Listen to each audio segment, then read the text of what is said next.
So we've installed the first two of 100-watt solar panels. I've got 16 to install. So I put 2 down, and we use scuba weights to weight them down, and put Sikaflex on the back, and then we're just going to work our way across the deck and get them installed.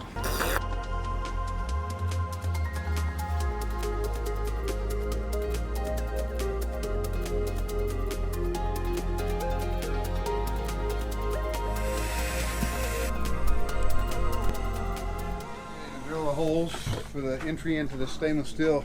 I'm using the stainless steel arch support as a conduit for all my solar panel wires to go down.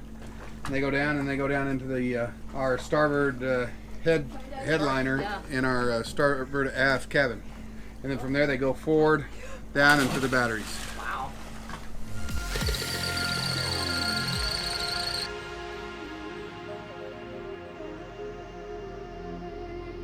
Oh yes.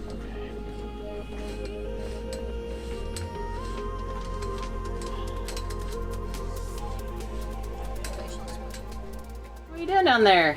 I am installing the SI Marine shunt 501 SC 501 shunt. I've got all the battery going from the batteries and the main bus bar. I've ran the cables all the way to here. This is going to be my main solar charger controller area. So my array, my 1800 watt array, will feed down through the hardtop down to this location here. Then they will go into a thermal breaker, so I can isolate my array and shut electricity off from coming from there to the solar charge controllers. From the thermal coupler, or the thermal breaker, they go into my 3 smart solar charge controllers. From those 3 solar charge controllers, they go over to a terminal bus, and then from the terminal bus on the negative side, it goes through the SI Marine SC501 shunt, and then to the batteries. So I'll be able to see everything on my SI Marine controller, my Pico, what's coming in from my solar and what's coming in from the batteries and everything, because of the way I've wired this. If I ever add or I expand the solar, I'll never have to go back to the batteries. I can come directly to here. I can add another controller in this bay, and everything's already wired. I put heavy enough gauge wire, heavy enough everything to go back to the batteries, so I never have to touch any of the heavy stuff again. I just can come straight to the controllers, add another controller, add another thermal breaker, and I'm in business, and everything's already wired to go through the SI Marine shunt. It's very simple, and that's what we got going today. Cool. Project's almost finished. I got one more solar panel to put in. Then I just have to trim the wiring, and I am finished. So these are the Scanstrut deck glands that I got in, and they're real small. This is the cover. This goes inside of here. The wire goes through and down, and what you basically do is you mount that to the top of the whatever you're going through. You put this little pad underneath it, seal. You screw that down, and then they have different sizes of glands that you can put on the wires. You just size that, and then they have enough blank so you can drill your own hole and have your own seal, grommet seal there. And you put that into the deck gland, and the wire's on there, and it just snaps over. And then there's a screw that goes in the back, an Allen wrench screw that goes in the back and tightens it down, and it's really simple, clean, and waterproof. I like them.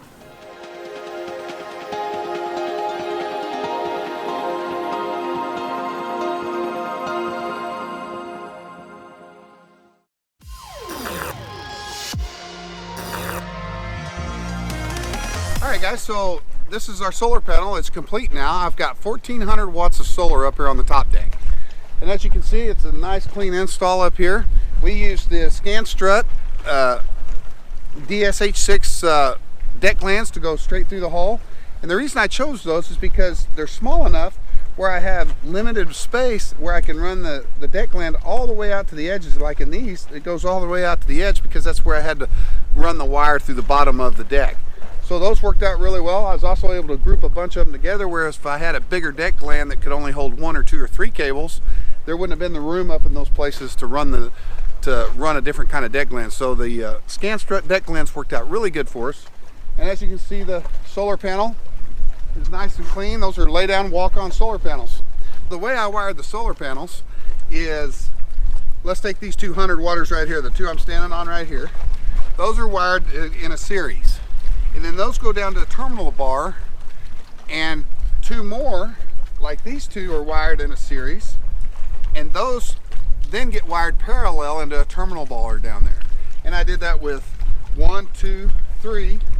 So 6 100 waters are wired in series here, and then in parallel down there on a terminal bar.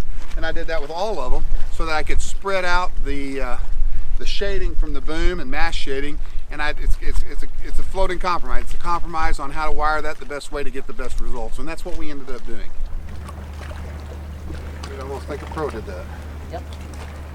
So our solar panels put out about 25 to 30 amps an hour during the peak part of the day. Sometimes I get 35, and I'll get that for 6 to 7 to 8 hours a day.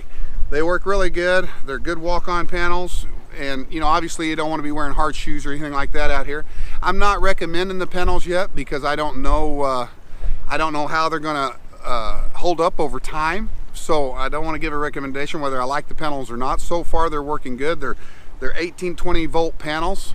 So together in a series they're 40 volts, and they all wire up, and it was real easy to install them, and they can kind of take a little bit of an angle when you're laying them down flat, and they're simple to install. I'd never done that before. It was real simple. It wasn't very complicated. The complicated thing was trying to figure out how to wire in a series and parallel, and some people we know are real good at that kind of stuff, and they kind of helped me through some of the math and understanding that. But once you get that, it's pretty simple, and if a redneck like me can do it, you guys can do it too. Once again, guys, thanks for watching. If you like what you're seeing, please hit the subscribe button, and we look forward to seeing you guys out there.